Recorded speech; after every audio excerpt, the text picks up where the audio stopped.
Hi everybody, it's Miss Brenner. I'm here to go over your 9th grade English class 2020-2021 class syllabus. So, a little bit about 9th grade English.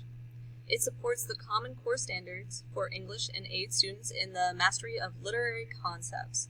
So this is a 2-semester course, and it's filled with projects and activities that boost the students' critical thinking habits, improve collaborative participation, grow creativity, and develop communication skills.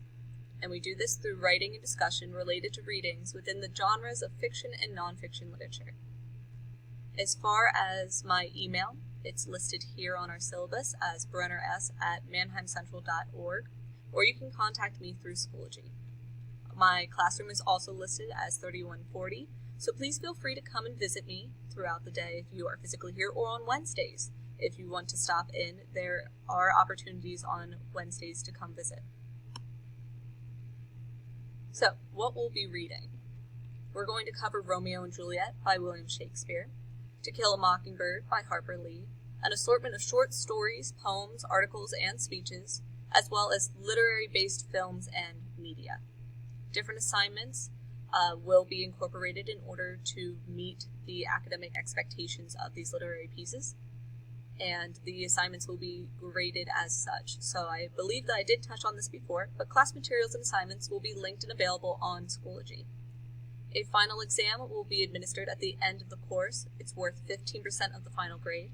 Late work is eligible for half credit up till 5 school days after the assigned due date.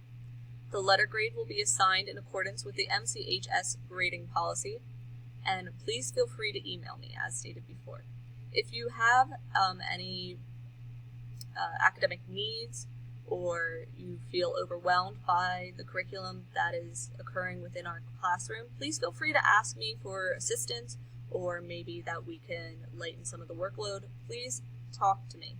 The more that you talk to me and communicate, the more likely that we will be able to come up with a plan that works best for you.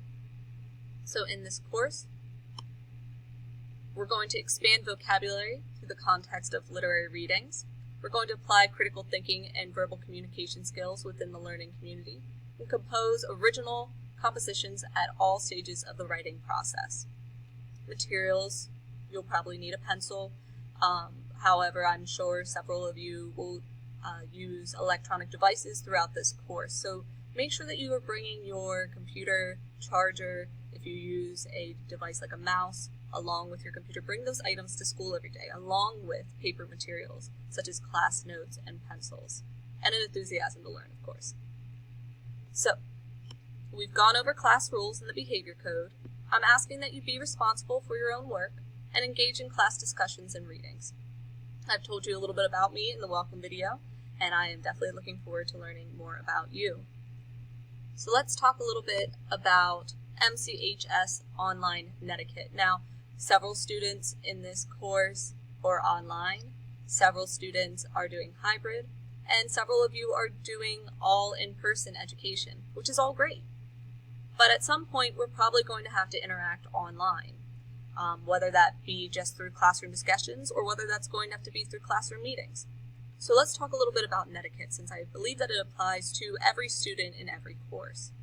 It's important to recognize that the online classroom is in fact a classroom, and certain behaviors are expected when you communicate with both your peers and your instructors. These guidelines for online behavior and interaction are known as netiquette. General guidelines: when communicating online, you should always treat your instructor with respect, even in email or in an otherwise online communication format. Always use your professor's proper title, so I am Miss Brenner. And if you doubt what you should call me, please ask, though I think you've seen it several times on different documents throughout these videos. Always use your professor's proper title. Unless specifically invited, don't refer to them by their first name.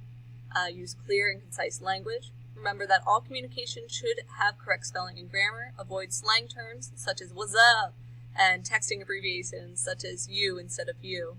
Use standard formats and fonts such as Times New Roman, size 12 font.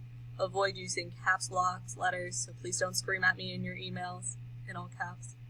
Limit and possibly avoid the use of emoticons like smiley faces and things like that. Be cautious when using humor or sarcasm, as tone is sometimes lost in email or discussion posts, and your message might be taken seriously or offensive. And be careful with personal information, both yours and others. Alright, email. Email and Schoology messaging etiquette. When you send an email or a message to your instructor or classmate, you must use your school email to contact teachers. No personal accounts, just as stated before. Use a descriptive subject line. Be brief. Avoid attachments unless you are sure your recipient can open them. Avoid HTML in favor of plain text, so like PDF copies. Sign your message and emails with your full name. Think before you send the email to more than one person. Does everyone really need to see your message? Be sure you really want everyone to receive your response when you click Reply All. Be sure that the message author intended for the information to be passed along before you click the forward button. So all things that are important later on in life to think about when it comes to sending emails. Alright, message boards. So this is going to be like our discussion posts. When posting on the discussion board in your online class, you should make posts that are on topic and within the scope of the course material. Take your posts seriously and review and edit your posts before sending. Be as brief as possible while still making a thorough comment. Always give proper credit when referencing or quoting another source. Be sure to read all messages in a thread before replying. Don't repeat someone else's post without adding something of your own to it. Avoid short, generic replies such as "I agree." You should include why you agree and add to the previous post.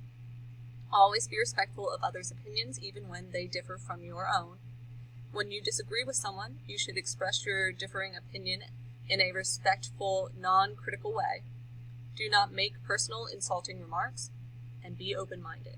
So all important things to remember when we are discussing and sharing online. While we're on the topic of netiquette, let's talk about our acceptable use policy. So, Code of Conduct. Manheim Central School District expects students enrolled in online learning to follow our Code of Conduct.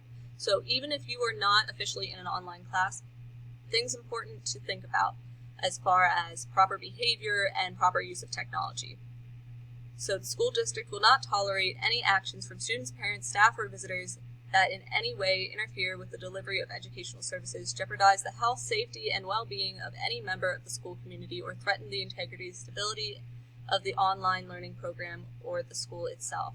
High school administration will use this professional judgment in determining which disciplinary action will be most effective in dealing with the student's misconduct. Students' age, maturity, nature of infraction, and previous records are a few of the circumstances that will be taken into conditions when disciplining.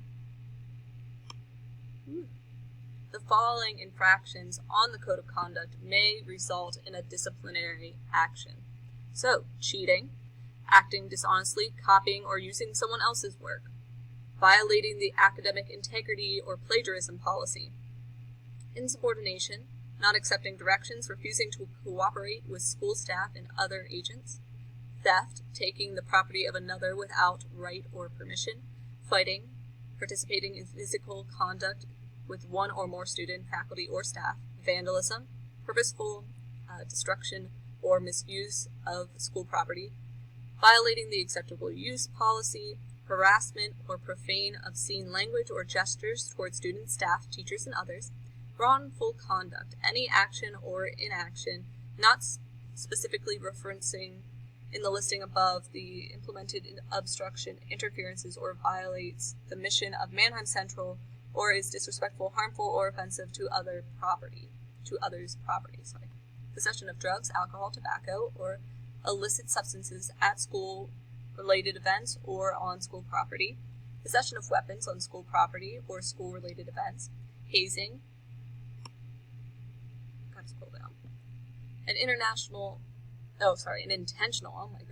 knowing of reckless acts meant to induce pain, embarrassment, humiliation, deprivation of rights, or that creates physical or mental discomfort and is directed against a student with the purpose of being initiated into and affiliated with, holding office in, or maintaining membership in any organization, program, or club.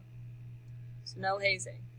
Bullying. Bullying is a form of harassment. It is defined as repeated, oh my goodness, intimidation. I'm so sorry. I'm having a hard time seeing it. Of others by real or threatened affiliation, of physical, verbal, written, electronically transmitted, or emotional abuse, or through attacks on the property of another. Bullying may include, but is not limited to, name-calling, verbal taunts, extortion of money or possession, and exclusion from peer groups. So, I'm sorry that I had a hard time reading the screen there, but all of these things have been discussed prior, but please keep those in mind, especially when dealing with our online community. Although it may not seem that it is a classroom at all times because it's possibly from the comfort of your own home, these are all elements that must be taken into consideration for your safety and the safety of your classmates. So, academic integrity and plagiarism policy. I'm going to go over some of the things at the bottom. Plagiarism is defined as copying, stealing, and passing off as one's own the idea or words of another, using someone else's created product without crediting the source or committing literary theft. So, these are some of the examples. Turning in a paper retrieved from the internet, using other students' work, using information from an encyclopedia, book, textbook, website, database, or other without citing the source, using another person's idea, opinion, or theory without citing the source, using any facts, statistics, graphs, drawings, pictures, sounds, or other pieces of information that was not found from a source that is not common knowledge without citing the source, using quotations of another person's, paraphrasing, and another person's unique idea, spoken or written. You must cite, or else it is considered plagiarism. So, plagiarism will result in a 0, no credit on the assignment.